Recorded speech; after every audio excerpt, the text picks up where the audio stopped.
Malabar gold and diamonds ప్రపంచంలో పెద్ద jewellers లో ఒకటి ఇప్పుడు డాలస్ కి వచ్చారు. అందమైన తేలికైన జ్యువెలరీ డిజైన్ల నుంచి చేతో తయారు చేసిన అతి క్లిష్టమైన కలెక్షన్ల వరకు 20 దేశాల నుంచి 30,000 విధాల ప్రపంచంలోకెల్లా ఉత్తమమైన జ్యువెలరీ డిజైన్ల అనుభవాన్ని పొందండి. 5,000 చదరపుటడుగల విలాసవంతమైన shopping area Malabar gold and diamonds showroom ని డాలస్ లో విజిట్ చేయండి. ప్రపంచ స్థాయి జ్యువెలరీని కొనుగోలు చేసే అనుభవాన్ని పొందండి. Malabar gold and diamonds now open in Dallas.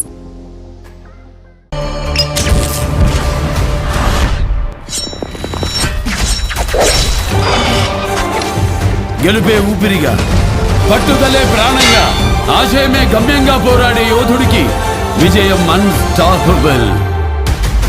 ప్రశ్నల్లో మరింత ఫైర్, సర్దాల్లో మరింత సెటైర్, మీకోసం మరింత రంజుగా.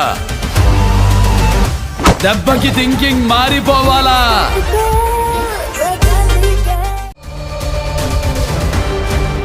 మీకోసం మరింత రంజుగా.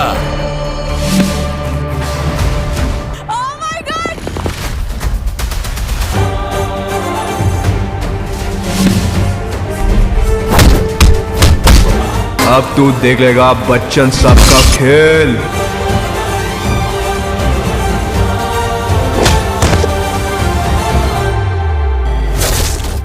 డౌన్లోడ్ ఆహా నౌ. ఆకర్షణీయమైన చీరలు, అప్పురపరిచే ధరలు, అందరికీ నచ్చిన, అందరూ మెచ్చిన షో మన లక్కీ మహిళ. బోలెడంత excitement, wonderful winning moments. Exact చెప్పారు, మీరే గెలుచుకున్నారండి. కంగ్రాచులేషన్స్, $220. సెలబ్రిటీ హోస్టులు, అదిరిపోయే పంచులు, సరదా సరదా కబుర్లు. ఆశ దోశ అప్పడం బడ హెల్ప్ మీరు ఆడుతున్నారు. ఇలా మరెన్నో మెమరబుల్ మూమెంట్స్ తోటి 3rd యానివర్సరీ జరుపుకుంటోంది మన లక్కీ మహిళ.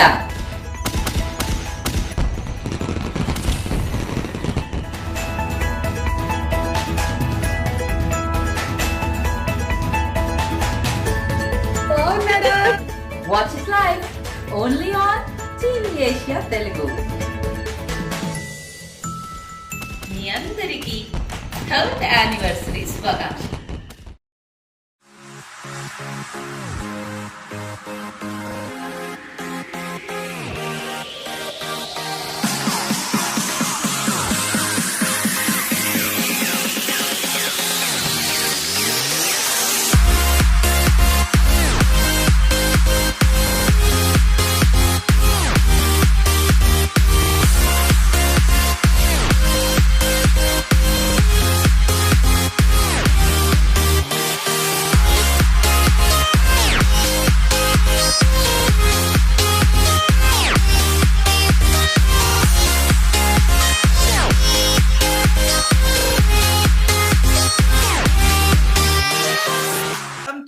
Another fabulous episode of our talk show with experts.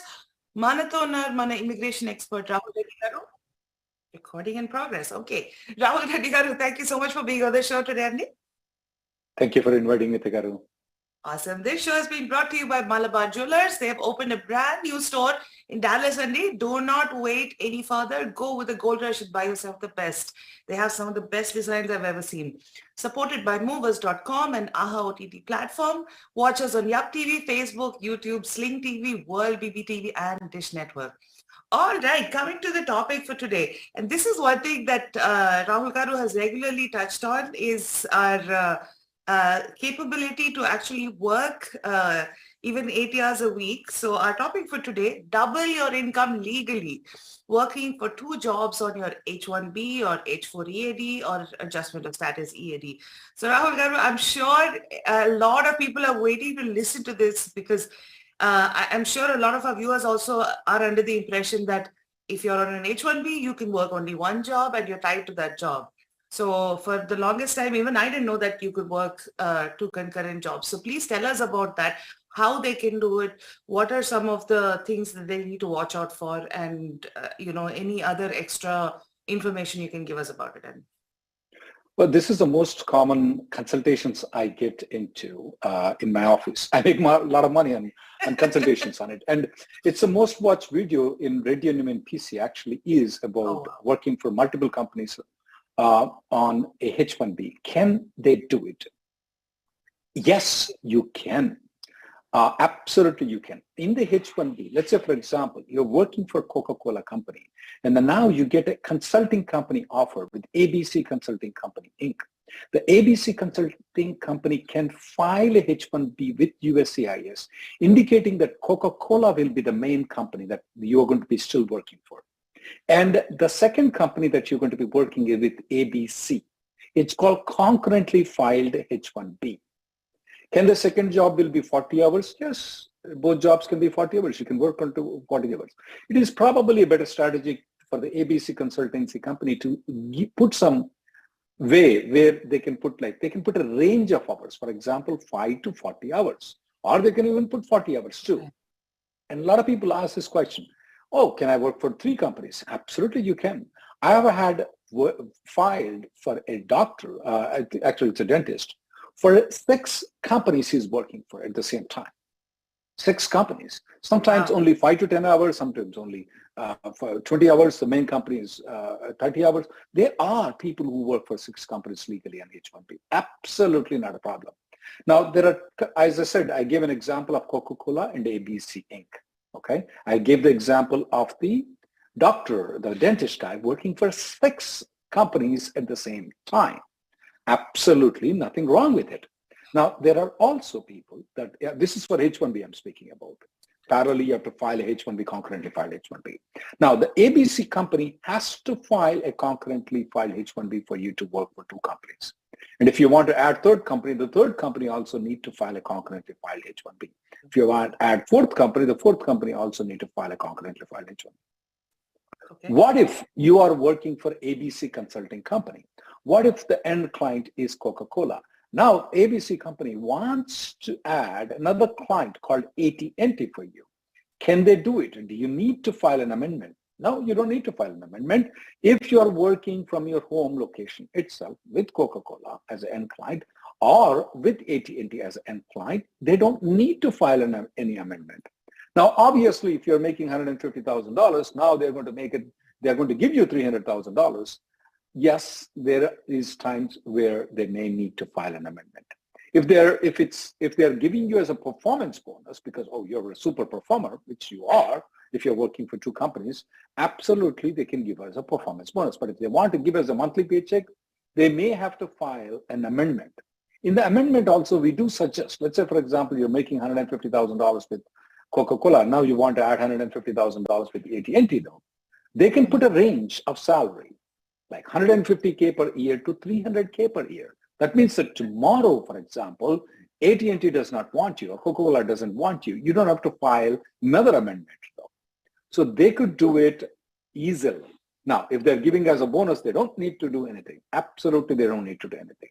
You can work for now, can I work for more than 40 hours? Absolutely. Professionals are not expected to work under 40 hours. At least that's the presumption that I have. They're exempt from the overtime rule. Most of our guys fall into the professional category people though. The professional category people, like for example, doctors, lawyers. I mean, for us, 25 hours of our thing goes into studying what's going on around, everything. So if I just work for 40 hours, I might lose this job. I might as well just take an Uber job and make money because I don't have to do a lot of research. Plain, I go for the duty. I mean, that doesn't work for doctors and lawyers. I don't know about you IT guys, but we have to, for 25 hours or 25 hours, we need to understand what's going on around in the law, what's going around in the case law. Nobody pays those things because those are research hours. Nobody pays for those things. So we are expected to work at least 60 hours though. Certain professions like doctors, I mean, they need to be on the top, not just looking to the patients, but they need to read, they need to research on what's going on around, and they have to work with the patients for a certain period of time. So yes, these professions require people to work for 60 hours or more. So nothing wrong, guys, just because you guys are, IT guys are, Bill Gates said one thing. I only hire lazy guys. You know what? The Yeah, reason right. that's what Bill Gates says. He says the lazy guys will figure it out, hard work, how to make it easier. That's what. So I don't know if it is just applicable only for Microsoft or if all the IT guys are All lazy IT guys. companies. I don't know. I let you guys objection. Sir, Now, while when we're it- on the topic of H1, sorry to interrupt you, but one quick question. So your primary H1B person, you have to do 40 hours with them, right? For sure.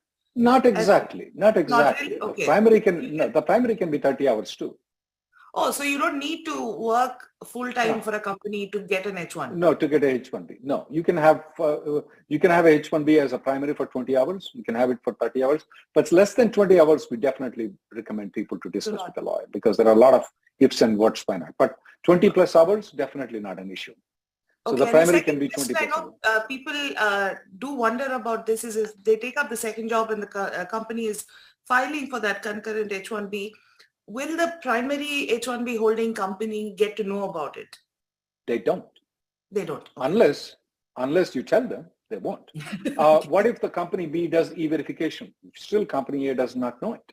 When you Okay. file extension with company A, do you need to disclose about the company B? You don't need to, Okay. unless you want to. What if you're moving from company Coca-Cola to, let's say, Pepsi, though? Do you need to inform about the ABC consulting company? No, you don't need to, unless you want to. That's up to your option to do it, though. So all these things can be managed easily, though. Are you violating any of the immigration laws? No, not at all. If you're, That's the reason why I'm telling you can. Now, when it comes to the H-4 EAD, guys, H-4 EADs can do anything they want to. They can flip a burger in McDonald's. They can be a Microsoft CEO at the same time and give Google CEO if you want to, add it on to. Okay, nothing wrong in H-4 EADs doing. You don't need to file an amendment. You don't need to contact an immigration lawyer. You don't need anything. Now, when it comes to the adjustment of status EAD, though, there is a limitation. The primary job has to be in the same profession of what it is. So if you are a software guy and then you want to work as a secondary job as a lawyer like me, you can't do that. The primary job has to be in the IT. The secondary job can be a lawyer like me. But the primary, if you want to do both jobs as lawyer, no, that's not allowed because your adjustment of status says that you want to only work in the IT field. So the primary job has to be, the secondary can be in anything. So that can be done easily, adjustment of status EAD, and not a problem at all. Now, when it comes to the OPT and STEM extension, nowadays, even they are doing it. Even the STEM extension people are doing, yes, you can do multiple jobs on STEM extension. You can do multiple jobs on OPT. Nowadays, these young guys want to do it. They want to make that extra money. Why not? Why not? That's going to have their increased income. And when it comes to the saving, it's going to be 5 to 7 times that they can. And when you get to used to doing hard work at a younger age, you'll be much better off, because when you turn lazy, good for nothing, working only 30 hours, well, I don't know what to say when you get to 40s and 50. You'll be the worst person in the world. But if you get to used to the 80 hours, that's good, your income. What you save at 25, you have to save 10 times higher when you are older. So nothing wrong. These OPTs and STEM extension people are also, for OPT, you have to get the permission of the DSO, which they are giving nowadays. STEM extension, the new company also have to file a 983 application. They have to also complete the 983 application. Yes, you can do multiple jobs on OPT and STEM extension too. We didn't put that as a title, but yes, you can do that. Wow, okay. That is so cool to know, Rahul Garu. And on that note, by the way, I'm also retired because I took Rahul Garu's advice and worked really hard when I was in my 20s. So, what he's telling is Satyavachan. All right, guys, let's take our first caller for the day today. Okay. All right, caller with number ending in 0305. 0305, we're ready for you now? Hello? Hello? Yes. Caller with number Hello. ending in 0305. Hello, sir. Hello. Hello. Yeah, this is Sujan. Hi, Sujan. Yes, go ahead, Sujan. We can hear you, sir. Please go ahead. Yeah. Sir, I have a question actually. I'm working for a company A, for example, and I have my H1 with the company. And what I did was I want to go to India because my visa expired. I want to go and get it stamped. So what I did was I did my next H1 extension, which is going to happen. The current H1 will expire on May 20th. So I want to do my H1 extension on premium. I did it, and I got my H1 extension from May 21 because I am working for the same company. They gave the continuity, not yeah. Okay. So if I go to India for stamping now with the current Before H1, May. 3 months Before May. before May. So which H1 I need to use? Whether they give this 3 months period for the current H1 plus the 3 years, or I don't know how they will stamp my visa. Wait, let me tell you. You need to give both H1B approvals. They will stamp from now onwards all the way to May 2026. You got it? When you come into United, when you come into also, they are supposed to give until May of 2026. Sometimes the USCIS does the CBP does a mistake. They may give only until March or April of 2026 though. But make sure when you come into United States, check your I-94, okay? Okay.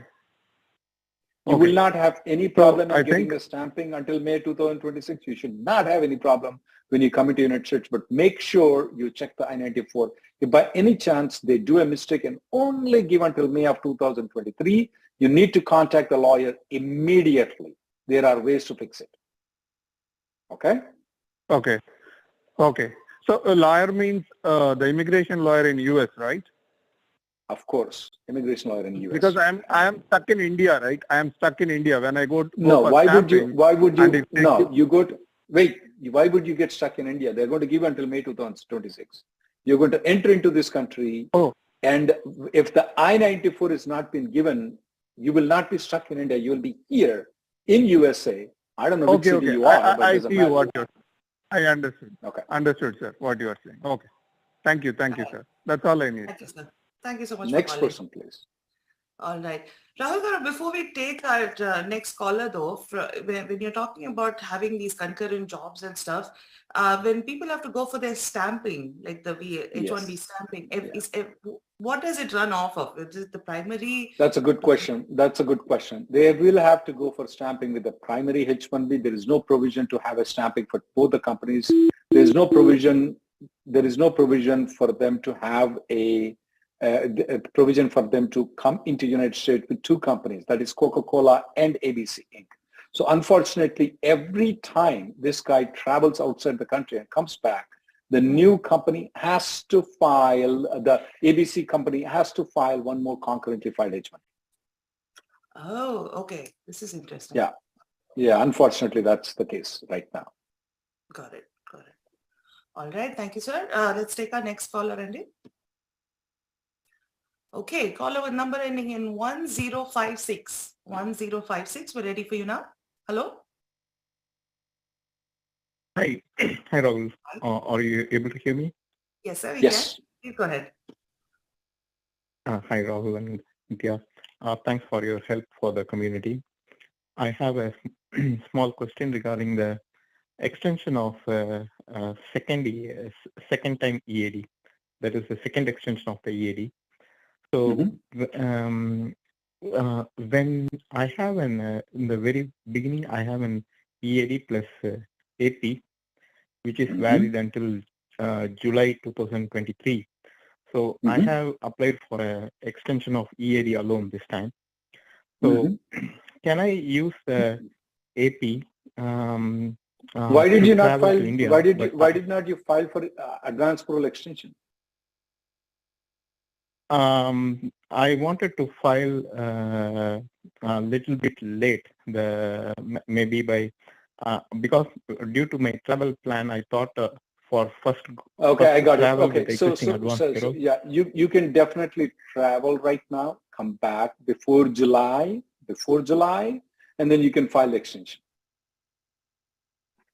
Even can I do the AP extension alone now and utilize the existing advance parole which is valid until July 2022? You can. Is that you fine? can. but there is a chance that they may deny the advance parole though. Because I already have an advance parole for next 4 months. Is that right? No, that's not the reason though. When you travel outside the country, while the advance parole is pending though, they may deny the advance parole. Oh, okay. So when I return, if I file independent AP, do I need to pay some fee, or it is free like the EAD? No, This is it's the free. second time It's free. advance parole. It is free. Oh, yeah, thank you, sir. I have Okay. one more question, if you don't mind. It's a small thing. Okay. My daughter completed, is about to complete in another 3 months from the degree, but she shifted to green card EAD. She's using the EAD right now. So do we need to officially cancel the F1 like that, or simply we can ignore it, the one previously approved? You can ignore it as long as she's not going to the civic system. She can ignore it, or you can withdraw it. Either way, it's fine. We'll go to the next person. Oh, okay. Thank you. All right. Thank you, sir. Thank you so much for calling. All right. Let's take our next caller. But she shifted to. All right. Caller with number ending in 8782. 8782. We're ready for you now. Hello. Yeah, hello. Can you guys hear me? Hi, sir. We can hear you. Please go ahead. Yes. Sir, I have a question for you. Last December, I took a closed loop cruise trip with my family. And when I came back to the US at the port of entry, nobody checked anything. And now when I see my I-94, it shows a departure record, but there is no record saying that I entered the country. And I'm in the process of renewing my EAD and advance parole. And so there's a section where it asks last arrival into the US. So my question for you was, what should be my last arrival into the US? And if I need explain what a closed loop means.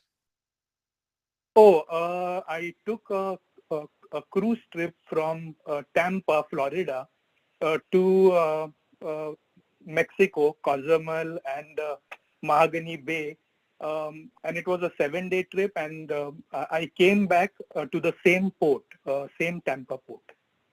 But did you landed in Mexico? Yes, I mean I landed in Mexico. So when you came into United States, did they check your advance parole? No, they did not check my advance parole. Only when we were departing, they checked the EAD and the advance parole. Okay, you have to put the date that you entered into United States in Tampa, okay? In Tampa. And do I need to update my I-94 record, sir? No, you don't have to worry about it. You're good. Just file a EAD and advance parole, put the date of entry as the date on which you entered into Tampa when you return back, okay? Okay. All right. Thank you, sir. That's very helpful to know. Have a nice day. Thank you. Thank you then. Yeah. Thank you, sir. Thank you. All right. Before we take our next caller, Rahul, there's a question for you. This is from SP. It says, what should someone do if they receive a green card when their priority date is not current? Should they reach out to USCIS? What is the way to proceed? Don't reach to ombudsman, don't reach to congressman, don't reach to USCIS. You may want to have an independent consultation with a lawyer though. Have it with your lawyer, and if the lawyer tells you to contact USCIS, have it with the second lawyer. The reason is that if the stars are aligned at any point of time though, the priority date is current and priority date is current at any point of time, they could have allocated the number at that point of time. I don't want you to give your green card to them back and reopen your file and then contact a lawyer like me and say, why did you do it? Now you're in trouble unnecessarily. Because there are provisions where the number could have been allocated at the time when the priority date was current. So I don't want you to go and say, Congressman, take my green card. Ombudsman, take my green card. USCIS, take my green card. And then they're confused and they take your green card off. okay? And then you come to us and then say, do something, Rahul. What to do one thing? You just burned your house. So contact the lawyer before you go anywhere. And if the lawyer tells you to contact the USCIS, don't contact another lawyer. Contact another lawyer. Sir, if they've got their green card, does that mean they can just take the green card and continue to use it? Do they even need to do anything is the question, I guess. Right. That's the reason. Sometimes completely the green card may be wrong, okay? But most of the time, Nitya Garu, 95% of the time, it is this gentleman who is wrong, not the USCIS. Okay. Most of the time, 95%. Definitely contact a lawyer, but don't hurry up and do anything else. Okay. Yeah. Thank you, sir. Let's take our next caller, Andy. Okay, caller with number ending in 0805. 0805, we're ready for you now. Hello? Hello. Hello, Hi, Nitya Garu. Hi, Rahul Garu. Hello. Can you hear me, ma'am? Yeah, we can hear you, ma'am. Please go ahead. Oh, yeah. Thank you for taking my call, sir. Actually, my question is, my husband H1B is approved until April 2026, and my H4 and H4 EAD and I-94 are valid until April 2023. And we filed H4 and H4 EAD together in the month of January, before 25th of the new rule. Okay, before. Yeah, we did that before. Yeah, before. Actually, I think I received the date is somewhere, Jan 12th or something. So if I don't receive my H4 and H4 EAD by April, can I continue to work? No, you can't. But there are, there is a way. Yeah, go ahead, ma'am. Yeah, but our lawyer was telling that C26 category, according to the new rule, we can work. But I recently watched your Reddy and Newman new video release. According to that, we cannot. Yeah. Only if the H4 is extended. Okay, H4 is extended. Yeah. You can work. Yeah. So your H4, you said to me, is expiring in April of 2023. That's what you told me that. If I were to rely on that, that means that you don't have a H4, then you cannot work. But there is a way, ma'am, where you can go to Mexico and extend your H1B until your husband's H1B expires. You need to watch our videos a little bit more frequently, and that's called Margarita extension.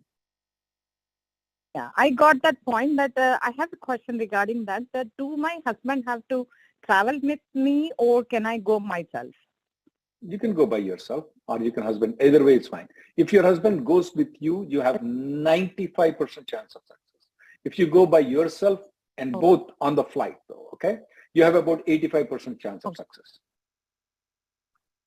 Oh, okay. But my husband doesn't have the visa stamped for until April. He has expired. I got your point. Then you go and come back. Take the 85% chance. If they don't, go again and come back. Have second margarita. Okay? Okay. Thank you, sir. This is very helpful. Thank you. Thank you, ma'am. Thank you so much for calling, Andy. All right, let's take our next caller. Okay, caller with number ending in 3484. 3484, we're ready for you now. Hello? Hello. Hello, sir. Hey, can you guys hear me? Yeah, we can hear you, sir. Please go ahead. Hello, ma'am, and hello, sir. Thank you very much for picking my call. I'm currently a student, like an undergraduate student. I will be graduating in May of 2023. One of when I was applying, I got an offer from a company, and they are willing to file H1B for this lottery season as a prospective, as a future employer. So I wanted to know if I can if they can go ahead with my H1 filing, since I currently do not possess a bachelor's degree. Is it a consulting company that has been approaching you, or is it what kind of company is this though? It's a consulting company. Okay, we are having a lot of these fraudulent companies that are consulting people to file the H1B guys, even if they don't have any job whatsoever at all. If that's a case, don't give your name, don't give your passport information to this company. They will pay the $10 on behalf of you and you will be in trouble at a later date.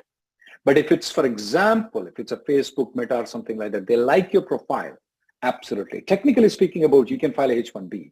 Even though you're receiving your bachelor's degree in May of 2023, because when you file the lottery right now, you have until June 30th to file the H-1B. You'll be graduating by that time. Yes. So you can, but do not give your passport and your name and your date of birth information to a consulting company where they don't have any job. What they're collecting is that they're paying $10 and they're just filing H-1Bs irrespective. What they do is that when you graduate, they get a job, they file a H-1B, and when the USCIS comes for the criminal prosecution, because they don't have a job, they file for hundreds and hundreds of people.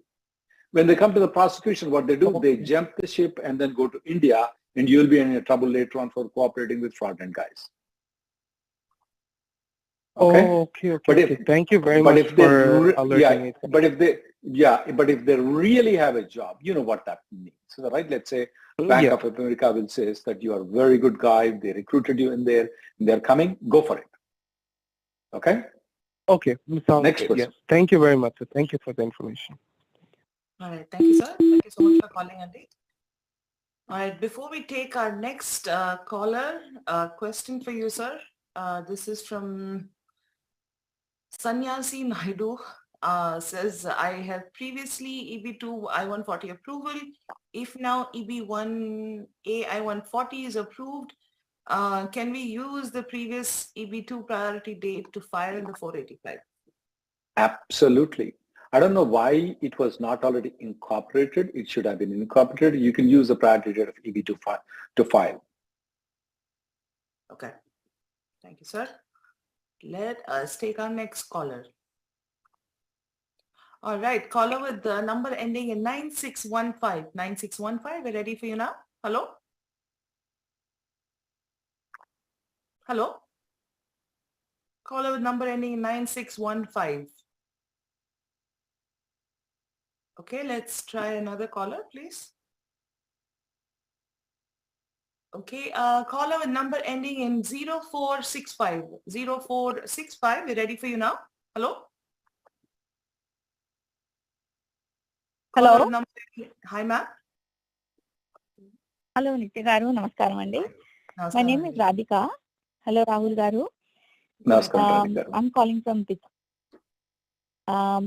I have a question regarding my son. So I have two sons. One of them is aged out. I got green card last year for my younger one and my husband and I. But my older son is aged out. He turned 21 in January 2020. I think I have it in EB2, but I downgraded to EB3 in November 2020.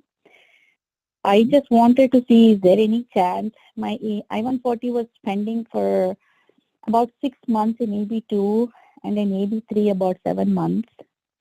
EB3 does not count. The reason is that you already filed. By the time EB3 filing dates become current, it's already, no ma'am, either way he's not becoming, because you told that he turned 21 in January of 2020.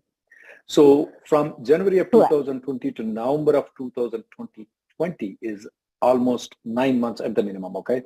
My maths is very poor, believe me. Otherwise, I would have been an engineer, smart person like you. So definitely the kid is out. No options, at least under the current provisions, no. No, okay. Yeah, I just wanted to see if there is any chance or anything we can do. But thank you so much, Andy. Appreciate it. Did you file the I-130 under F2B for him, though? I did it last year. Just one. But it ended up going to California, and you don't have to worry about whether it goes to California, though, because it doesn't matter how long it takes for F2B to get approved, though. Because if it's current, though, we can always file the 485. It doesn't matter. So it's okay to be an F2B there. Okay? Okay. Thank you. Okay. We'll go to the next person. Okay, Andy. Thank you so much. Appreciate it. Thank you, ma'am. Thank you so much for calling. All right, let's take our next caller. Thanks. Bye. Bye. Okay, caller with number ending in 9615. 9615, we're ready for you now. Hello? Caller with number ending in 9615. Hello? Okay, looks like we have an issue with the number. Let's take our next caller, Andy. Okay, caller with number ending in 3826. 3826, we're ready for you now. Hello?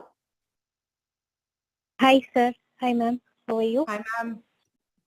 Good. Yeah, this is Soumya here. Yeah, this is Divya here. Well, are you Divya or Soumya? I'm Yeah. getting confused now.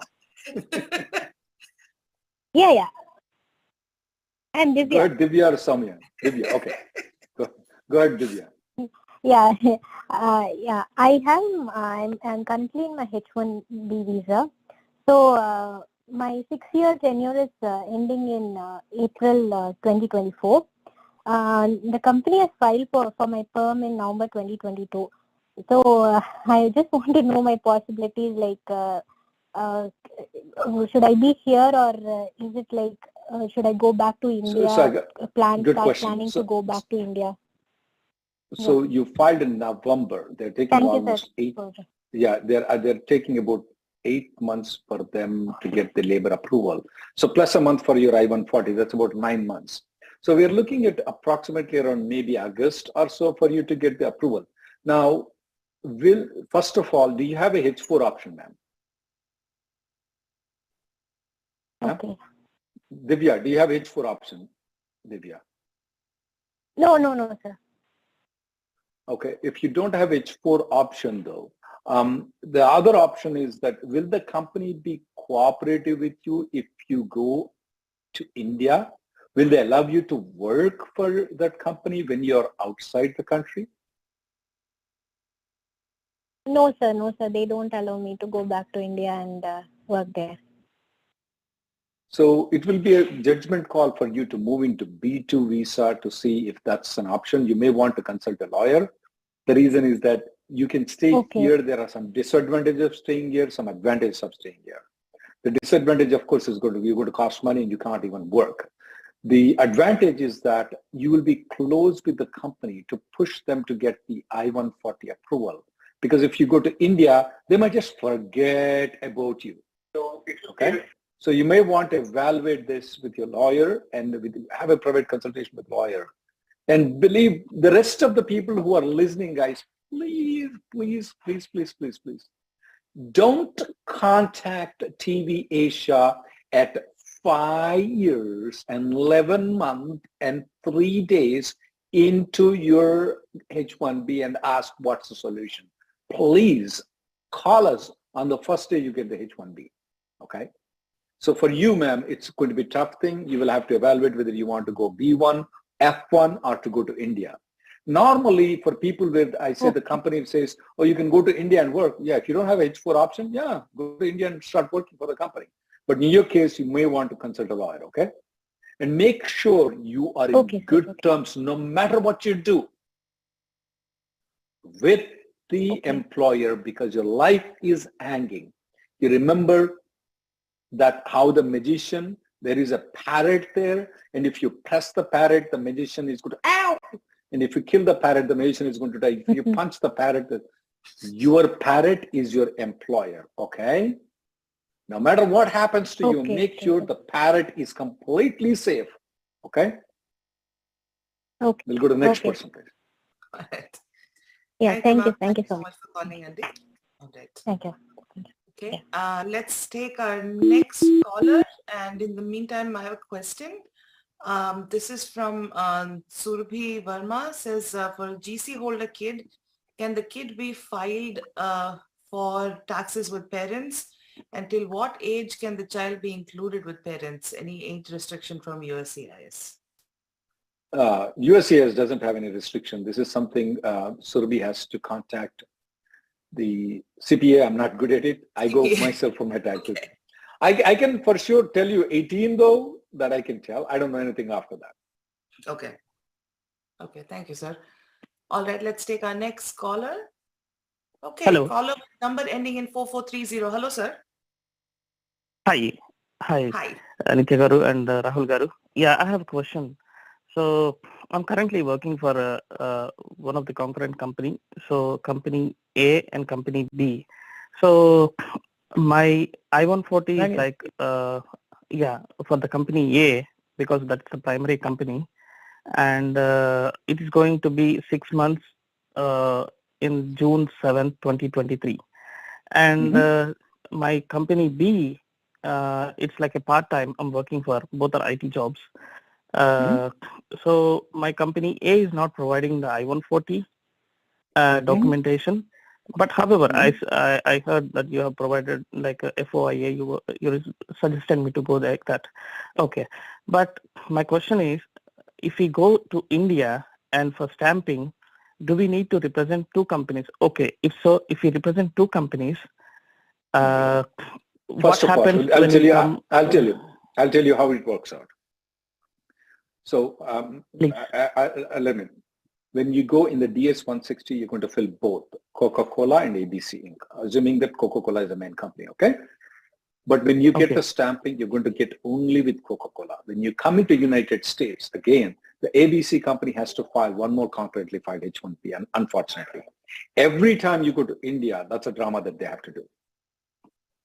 So, sir, if a visa officer can ask us, saying that, what is your primary company, or is it something he's going to ask us? Okay. No, so after you will only provide the H-1B of Coca-Cola there. You will have that other company listed out there, okay? In the DS-160. If they ask question, how are you working for two companies? I have a concurrently filed H-1B for the other company. But you will only give the H-1B with Coca-Cola so that the officers there don't get confused. Oh, there are two H-1B. What am I going to do? What am I going to do? Okay? So you don't want that confusion. Only give Coca-Cola's H-1B. Okay, sir.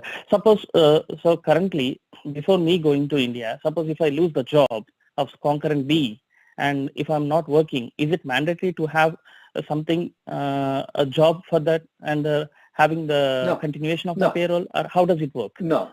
Okay, if you lose the job with concurrently filed H-1B, you do nothing. You just go with Coca-Cola, get the H-1B approval, you come back in the United States. Absolutely, you're safe.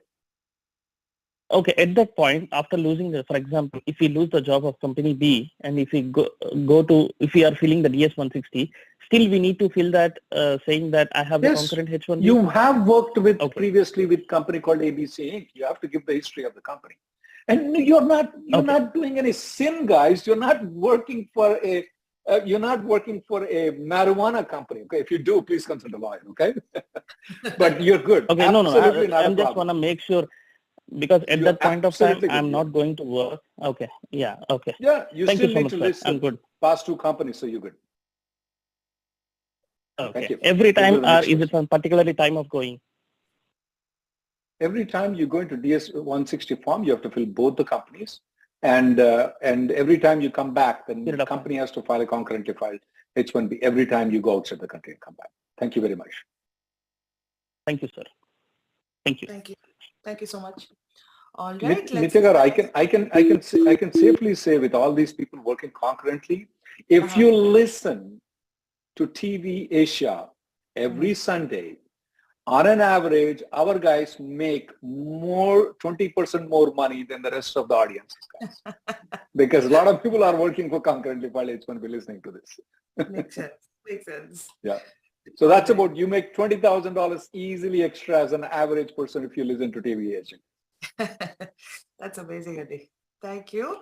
All right, let's take our next caller. Okay, caller with number ending in 9964. 9964, we're ready for you. Hello? Hello? Hello? Hello? Yes, sir? We can hear you, sir. Please go ahead. Can you hear me? Yeah, we can hear you, sir. Hello, Nitya Garu. Rahul Garu. Thank you so much for taking my call and for helping the community. My name is Aditya. I have a visa appointment coming up in 2 weeks. I have submitted the DS-160, but it was submitted 3 or 4 years ago. Do I need to resubmit it since my employer has not changed. My job duties are pretty similar, but just because it was submitted so late, so long time ago, do I need to submit it again? So is there any information changed in it, or everything remained the same? Can you log in back to DS-150 and check it out? Yeah, since it was submitted so long time ago, I'm not able to retrieve what I had submitted. Do you remember what you But submitted? I have not changed the employer. Do you remember what you Yes, submitted? yes. If there is any updates Yes, after that, wait, listen to me. If there is any updates after that, whether address change, employer change, or anything like that, okay? Send an email to the USCIS, to the consulate office, saying that, okay, my address has changed, I'm now married, or whatever it is, okay? To update the DS-160. If you can't log back in, that's the best solution, because you'll be on the record. Let's say you were not married, now you're married. You need to inform them, okay? If there is an address change, you need to inform them. Okay. Okay, thank you. Okay, but okay, and if nothing has one more changed, follow-up question. you don't have to worry about it. Yeah, go ahead. Okay, Go ahead, and so when I I'm just assuming that when you you submitted, I think so the file number has changed, especially, right? The H-1B number, or is it not changed too? No, nothing has changed. My title has Nothing, changed, okay. but my responsibilities are still same. Go ahead with the question though. Yeah, my next question was, when I submitted and took an appointment, I got a confirmation email which lists the list of documents that I need to bring. Is there anything aside from that I should be carrying with me, or that's the complete? No, nothing has changed in the past 3 years. You're good. We'll go to the next person. Okay, thank you so much. Thank you, sir. Thank you so much for calling in. All right. Before we take our next caller, question for you, Rahul Garu. This is from Animesh Tiwari. Says, my H-1B stamp is valid till 3rd November 23, and my passport is expiring in November of 2023 as well. My company is applying for H-1B renewal. Do I need to apply for passport renewal now, or do I need to wait? You don't have to have the passport renewal right now. At the time of filing the H-1B extension, your passport has to be valid. Okay. So since your passport is valid and they are going to file your H-1B extension before your passport expires, okay, that's very important. Before the passport expires, you are in good shape. You don't have to extend it. You can extend it later on. Okay. Got it. Thank you, sir. Let's take our next caller, Andy. All right, caller with number ending in 6033. 6033, we're ready for you now. Hello? Yeah hello అండి నా పేరు రామ్మోహన్ అండి నాకు ఒక question వినిపిస్తుందండి వినిపిస్తుందండి చెప్పండి sir yeah go head sir yeah నాకు క్వశ్చన్ అండి నాది ఇది గ్రీన్ కార్డ్ 485 ఫైల్ చేసి 6 months అయిందండి అయితే క్వశ్చన్ ఏంటంటే నా ఎంప్లాయర్ నాతో ఒక పేపర్ సైన్ చేయించుకున్నాడు ఫైల్ చేసే ముందు 485 చేయించే ఏంటంటే గ్రీన్ కార్డ్ వచ్చాక 1 year మాతో పనిచేయాలి అని సో ఇప్పుడు లేకపోతే ఏం చేస్తాడు అది రాయలేదు సార్ అందులో నాకు లాస్ట్ లో ఓన్లీ లాస్ట్ పేజ్ మీద సప్లిమెంటరీ మీదే సంతకం చేయించుకోండి పైన ఏం రాసిండో తెలీదు so okay so did he send that in email to you, that particular contract మొత్తం పంపలేదు జస్ట్ లాస్ట్ పేపర్ ఒకటి వచ్చి ఏంటంటే ఇట్లా మాకు 1 year నువ్వు పనిచేస్తావు అనేసి ఒకటి ఉంది అంతే Right. But he didn't send the rest of it. So that the rest of the thing, he never sent it. You are not part of it, technically speaking about it. Yes. So there is nothing wrong. Yeah, there is nothing wrong in employer telling, please work for me until next 1 year after you get the green card. But you violated, there's nothing he can do about it because nothing is written there. Even if it's written, there are ways around it, but I'm not going to speak about it because it only says, please work for me until next 1 year after you get the green card. Sometimes they have to save their own skin though, because if they are filing a green card application, and why are you filing a green card application when the guys are leaving? Well, they promised us, but they break the promise. That's fine. So I don't see anything wrong in it. That you can leave since there is no penalty information. Even if there is penalty, there are very many ways around it. Okay. If I were you, if I get a better opportunity, I'm leaving. Okay. So the other opportunity, whatever I get, I will have to just take a 485J from them. Other than that, We are not recommending people at this point of time to file a 485J, but if the company wants to, they can. It's up to you. But if there is a RFE or if there is an interview, then you definitely have to do the 485J submit. We'll go to the next person. And okay, just a quick అండి. ఇప్పుడు నా filing లో ఏంటంటే certain amount of salary will be provided at the in the future employment అని ఉంది. ఇప్పుడు wherever I go, I should be matching that salary, or should I be like it would be can be? Yeah, it can be 20% less. It can be 20% more. That's fine too. 20 or 40, 50% also is fine too. Sure. Thanks a lot. All right. Thank you, sir. Thank you so much for calling, Andy. Let's take our next caller. Okay, caller number ending in 9519. 9519. We're ready for you now. Hello. Hello, ma'am. Hello. Nitya Garu, Rahul Garu. Yes, sir. We can hear you. Yeah, please go ahead. Thank you, Nitya. Thank you, Rahul, for your time. I am, as most of your audience, I'm on H1B. I did start an H1 transfer recently. I did not still get my receipt, but I have my approved H1 with my previous employer. That's for approved under 2025. So my question is, I guess, what's the best time to start the GC? Ideally, I think after we get the approved H1B. So that's the first question. No, you don't have to. You don't have to have the H1B approval. Ideally, the day one, anytime. Soon, the sooner the better. Yeah. You don't need to be an H1B to start but for the. You don't need to be an H1B to start the green card process. Sure. Ideally as per the rules, but I guess most of the employers want to have some paychecks, then they want to do that. That kind of. I think they have. No. Most of the employers don't. You'll be very surprised. Most of the employers don't. They want to do it as soon as possible too. And actually, you'll be very surprised. Most of the employers would like to file the green card as soon as possible for you. You know why? Why would the employers be so nice with you? The reason is it's a golden handcuff that in the next 1.5 years to 2 years, you're not going anywhere for them.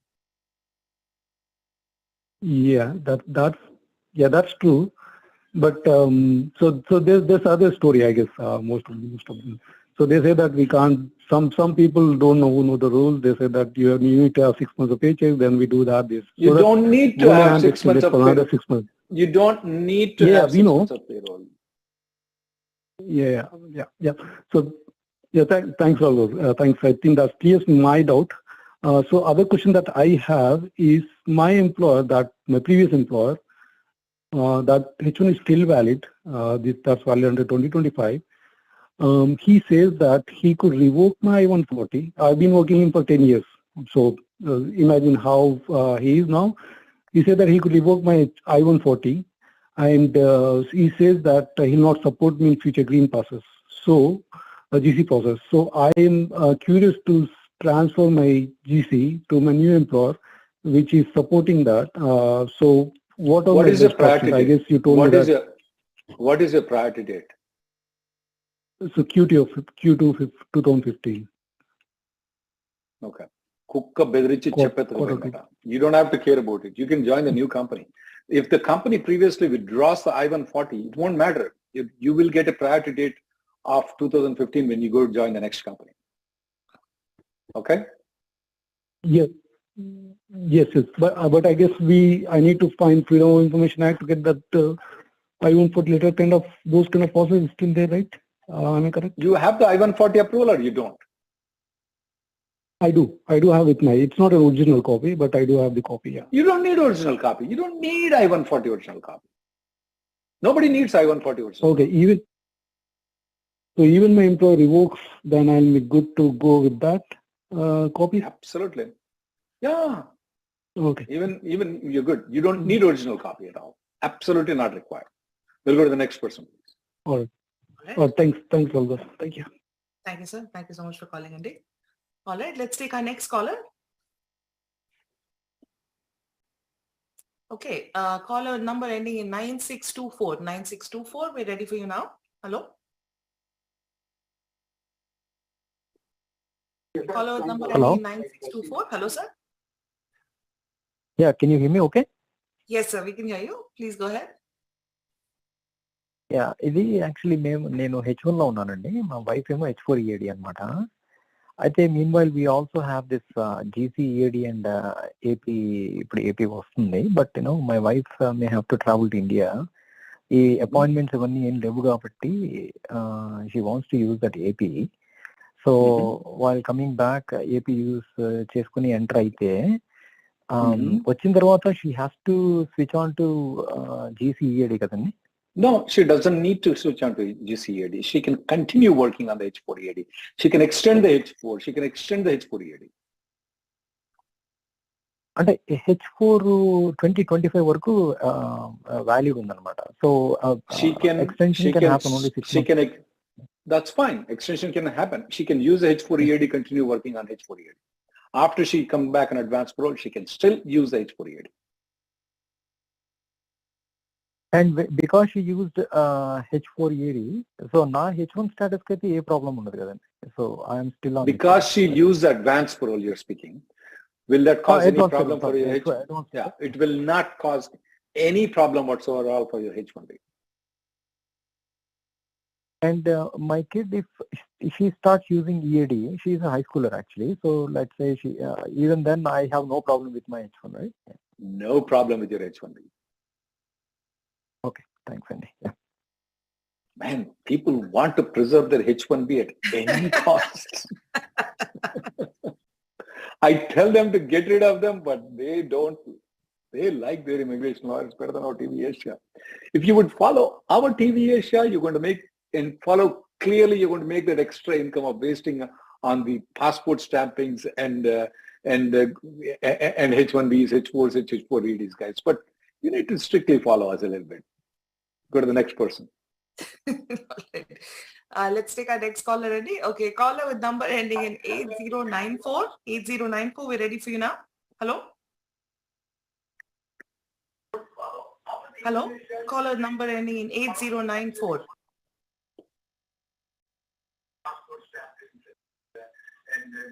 Hello?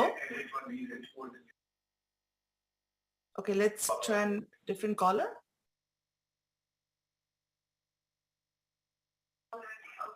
Caller with number ending in 8094. Hello? Hello? Please press *600 to unmute your line. Hello, can you hear me? Hello? Yes, sir, we can hear Hello, you. can you hear me? Yeah, we can hear you, sir. Can you Hello? please Can you hear me now? mute your TV, sir? If you don't mind. Yes. Oh, hi. Thanks. Now it's better? Yeah, it's fine. Thank you. Hello. Thanks so much for taking my call, Nitya and Rahul. I have a quick question with regard to my mother's case where I applied for a 539 extension in August of 2021, which was 45 days before her scheduled I-94 departure at the time, which was in September. And we requested an extension till end of March 2022, which was the next 6 months. We got the receipt notice.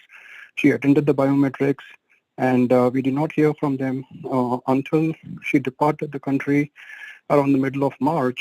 And since we requested the extension until the end of March anyway, we thought we were good. And then we finally got the approval notice last month in February of 2023. And the validity is only extended till February of 2022, which was 1 month short of what we requested. But she ended up staying around 20 days more than what the approval notice now says. Is that going to be a problem in her next visit?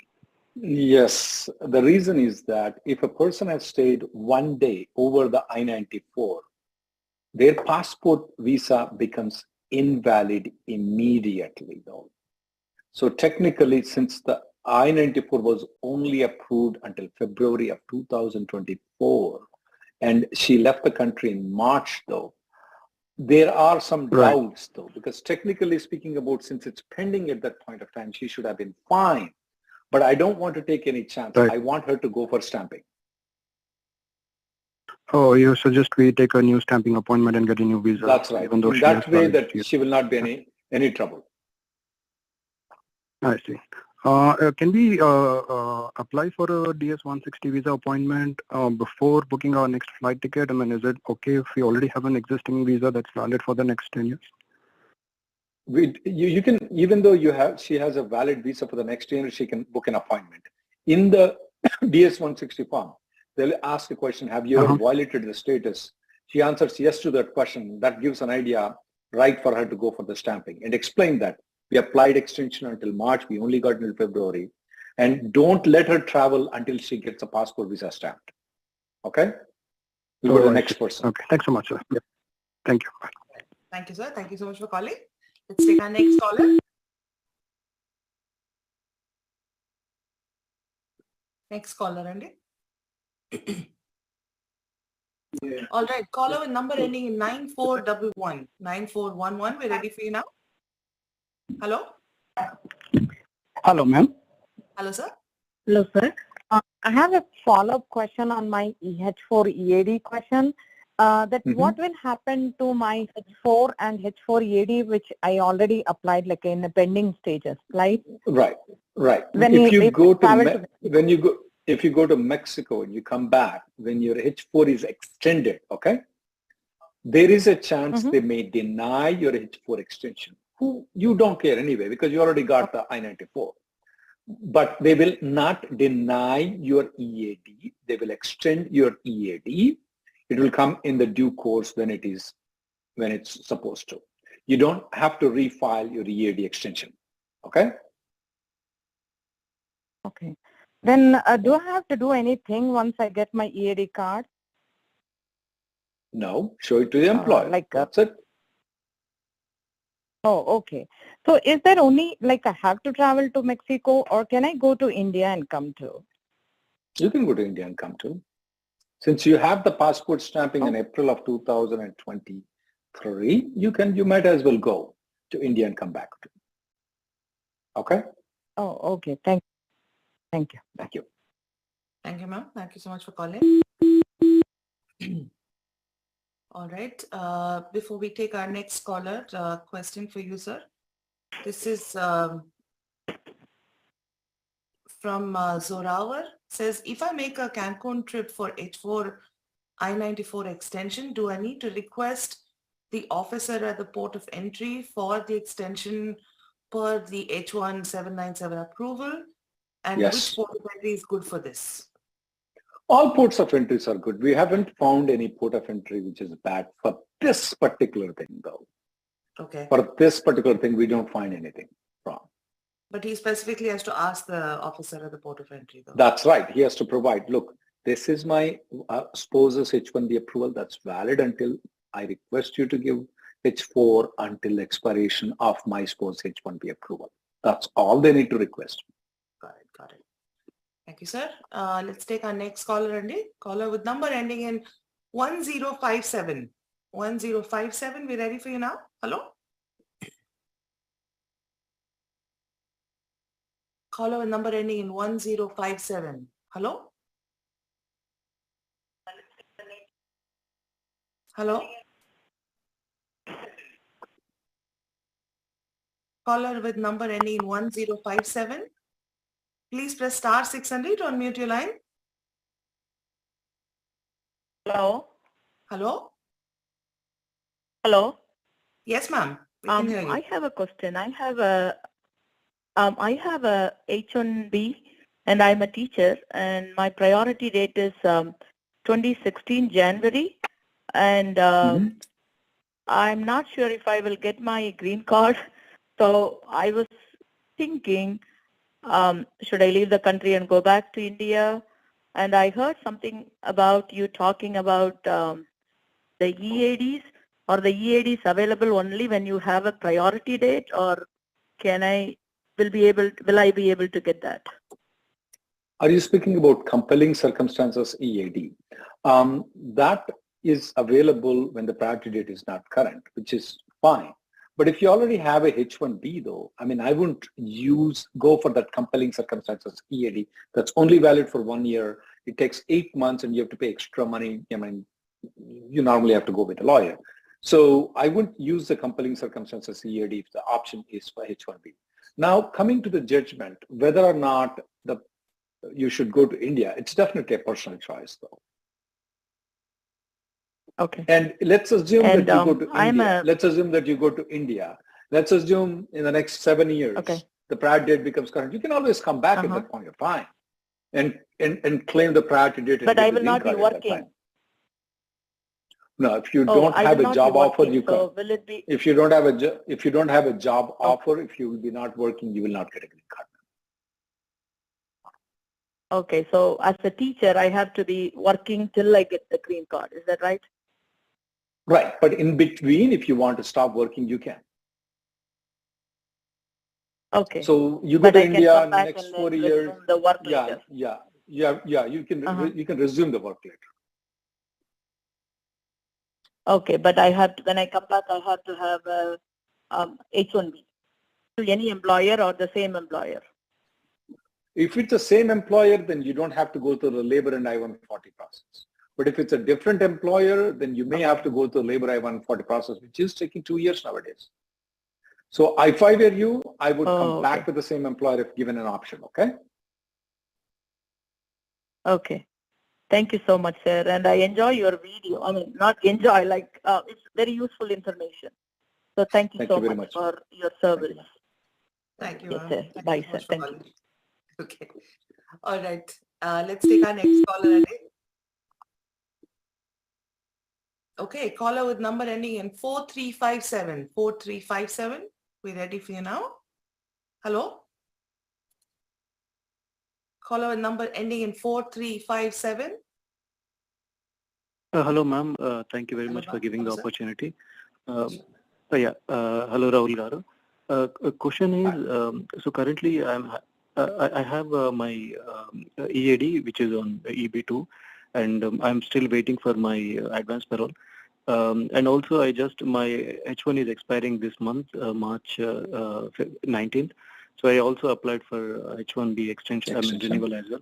So so question is, I'm on EAD. Is it okay if I do something like DoorDash or something? Am I eligible for that, or would it be any problem? You mean to say, if you're an EAD, if your primary job is IT, you want to do DoorDash, you can.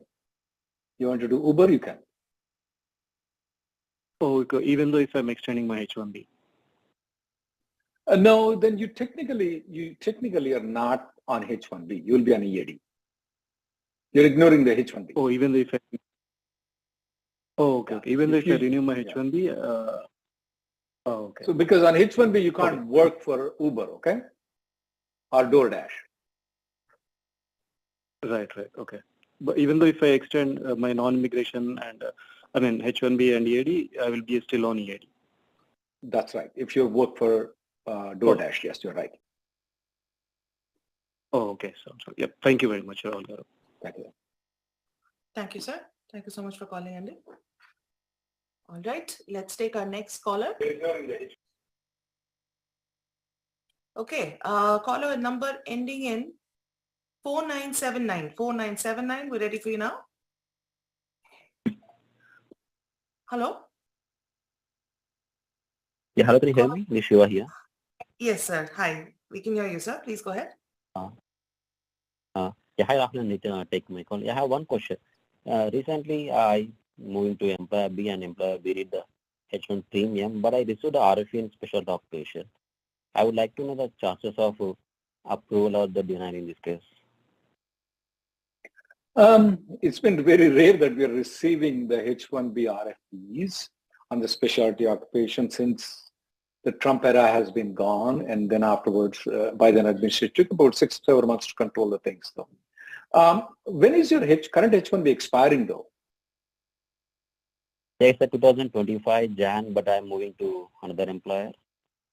You haven't moved yet, is that right? Yeah, I have not moved it. I received the RFE. And they asked yeah, I mean, I would say I have to look into the RFE, but in general, nowadays, if you're getting an RFE and the specialty occupation, I would give about 5 to 10% risk at the most. If this was in Trump era, that would have been 35% or maybe more. Yeah, okay. Because I had a similar RFE in Trump time. That time it was denied. But what is your degree? What is your degree though? Now that wonders me. What's your degree? I'm BTech electronics. Electronics. Okay. Yeah, And that's communication. Yeah, I I have some computer science subjects there. Yeah, that's since it's an electrical engineering though, that's definitely a little bit higher chance of, I would say about 5 to 10. I would stick with about 10% risk for you. Okay. So what that's because have to do in the specialty? I don't want to go over all. I do not want you to go over all the RFE right now in this TV Asia. Okay. It has to. I have to look into the job description. I have to look into RFP, and then you have to prepare. Maybe we may also have a professor give an expert opinion. Those are all the things that I would recommend to do. But I can't go over that in this TV Asia thing, okay? We'll go to the next person. Okay, so in this case, you are saying maybe the 10% denial chances, 90% approval chances. Yes, less than 10%, I would say. Yeah, thanks for the information. Thank you. Thank you. Thank you. Thank you, sir. Thank you so much for calling, Andy. All right, before we take our next caller, quick question for you, Rahul Garu. This is from Jayanti Kumar. Says, I have an H-1B petition till 2025 and visa stamping on the passport has expired. I have a valid GC, EAD and advance parole.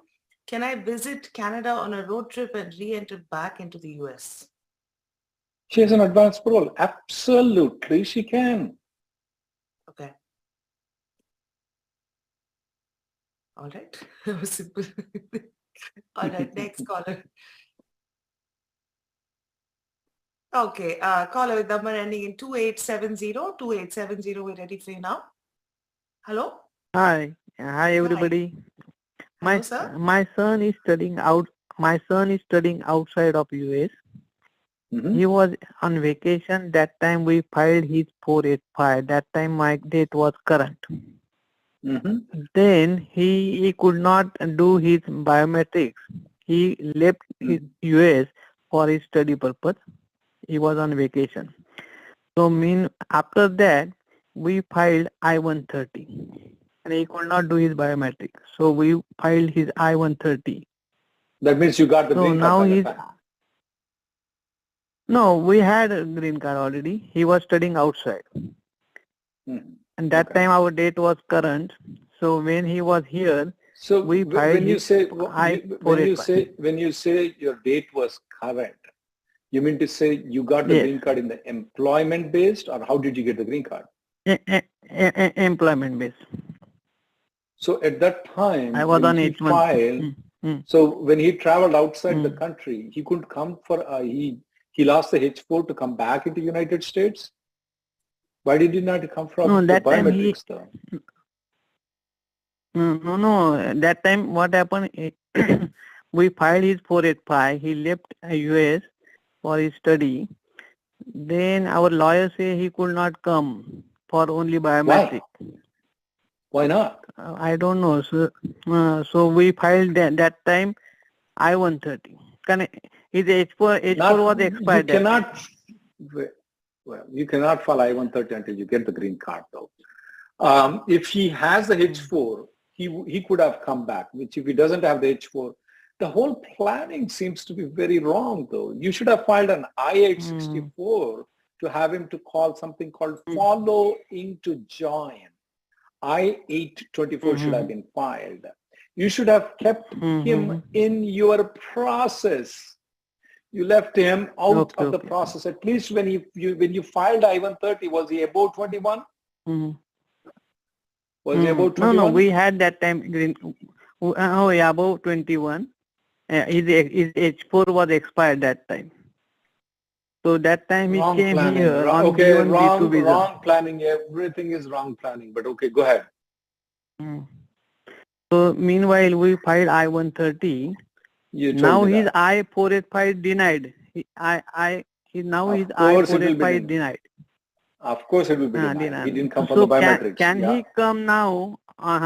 Can he come now on B1, B2 visa to visit us only? Already his I-130 is filed. I would not recommend he comes. If he is planning to come, he should only come temporarily. And Temporary, it may just, be, and he's studying outside US. But he needs to speak with an immigration lawyer how he's going to respond at the time of port of entry, because in the port of entry, he filed 485, he filed an I-130. Now he is telling that he's coming into this country for visiting only. So yes, he needs to articulate his case much better. The other option will be sometimes file a B2 application again, even though his B2 is still will valid. Now he's going to say that my I-130 is approved. He should file that way. But No, not approved yet. Just only filed. I-130 just filed. I-130, that's It is fine. pending. I-130 is still pending. So I may want him to file a B2 again. We'll go to the next B2 question, again? okay? Yeah. Okay, thank you. Okay, thank you, sir. Thank you so much for calling. Nitika, before we conclude, why am I telling him to file the B2 again, even the B2 is valid? Because when he's entering into the country, they will question him more thoroughly. Why are you coming into the country? So if he applies for the B2 again, now the consular officer knows that the I-130 has been filed. If he approves, everything will be easier for this person to come into the United States. Got it. That's the reason. Also to take a note of one of the lady which called from the school where she wants to go back to India. Yeah. The school people though, unlike the TV Asia, what we address normally for the IT professionals though, school teachers, they come here when they are like 35, 40 years of age though. A lot of our audiences have come here for the master's degree or after 2 or 3 years experience here. So most of their kids are born here or when the kids are very young when they come into the United States.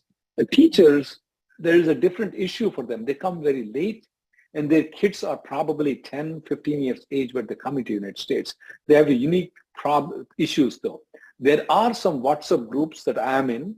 It's called SETA and some other groups are there. And I do conduct Zoom conferences for them once in a while so that their problems are addressed differently than that of the IT people. Okay. Just wanted to mention that too. Thank you. Thank you. All right, let's take our next caller, Andy. Okay, caller with number ending in 6541. 6541, we're ready for you now. Hello? Hello, namaskaram andi Nitya garu. Hello, Rahul garu. Hello, sir. Namaskaram andi. And na peru Madhusudan andi. Can you hear me? Yes, sir, we can hear you. Go ahead, please. Okay. First of all, thank you so much and for taking my call, Andy. Quick question. I'm a US citizen, so it is actually off the cuff probably, but I'll still use this forum, I guess. Sure. My wife, we are all US citizens, and my sister is also in the US.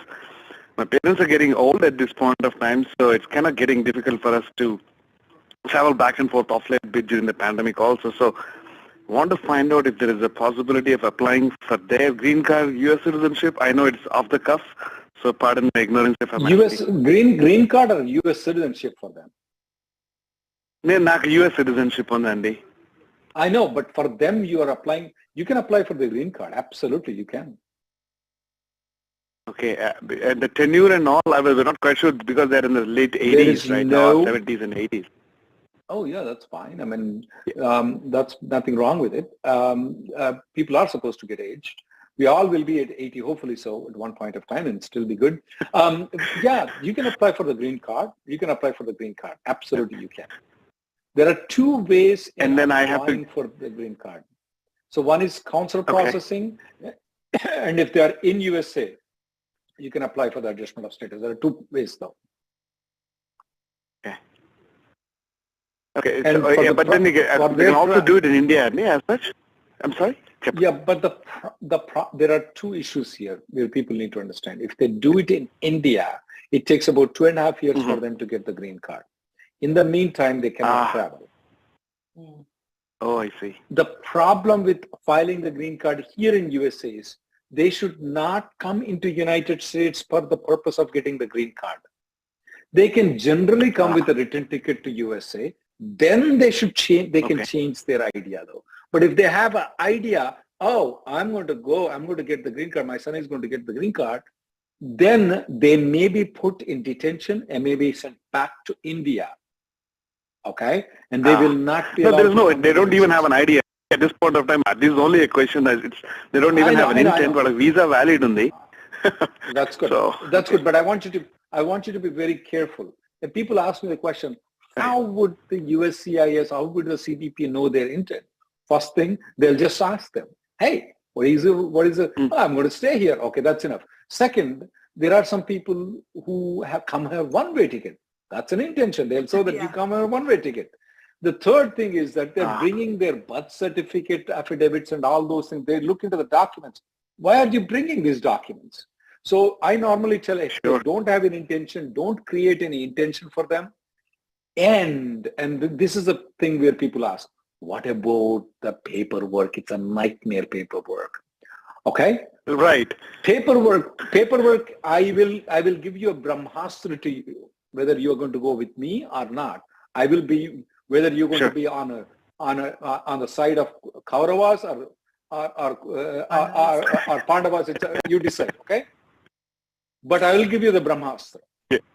When there is a problem with the paperwork, you shoot the people down with Brahmastra, and they will lay down and give you the green card. And I will tell you the Brahmastra. And don't tell anybody, guys. All the TV Asia people, don't listen to this. It's called DNA test. So let's say your parents are here. They are questioning whether they are your dad and mom. The birth affidavit, your birth certificates of your dad, where are your birth certificates are not proper and all those things. Shoot the people down with the Brahmastra called DNA. That's it. They lay down and they give the period.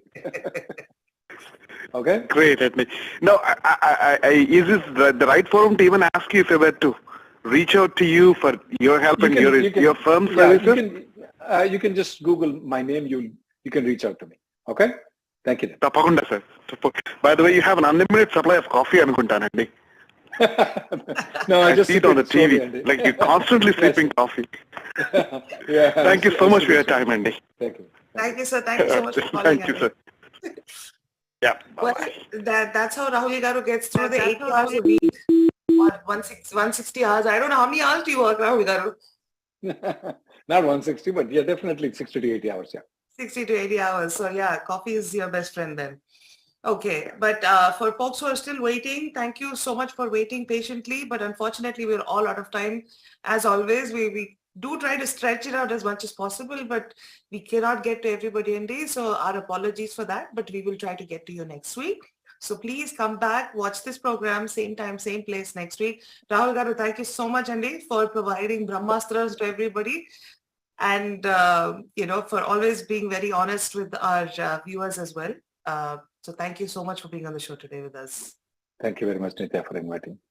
And to all our viewers, have a wonderful week. We'll see you all next week. Thank you and bye. Happy Holi. Oh yeah, Holi is also there. I forgot.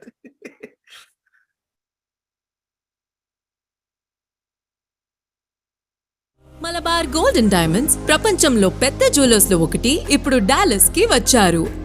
అందమైన తేలికైన jewellery డిజైన్ల నుంచి చేతో తయారు చేసిన అతి క్లిష్టమైన కలెక్షన్ల వరకు 20 దేశాల నుంచి 30,000 విధాల ప్రపంచంలోకెల్లా ఉత్తమమైన జ్యువెలరీ డిజైన్ల అనుభవాన్ని పొందండి.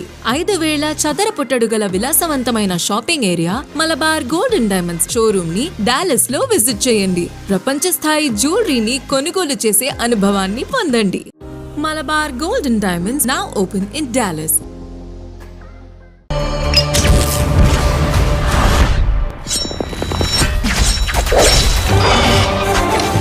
గెలుపే ఊపిరిగా, పట్టుదలే ప్రాణంగా, ఆశయమే గమ్యంగా పోరాడే యోధుడికి విజయం అన్స్టాపబుల్.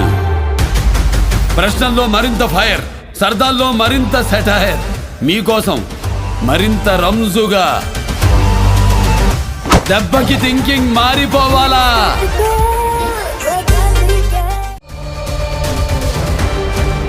మీకోసం మరింత రంజుగా.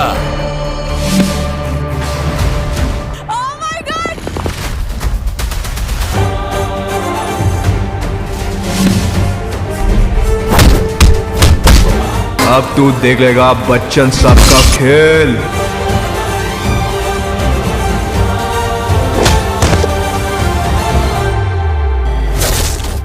Download AHA now.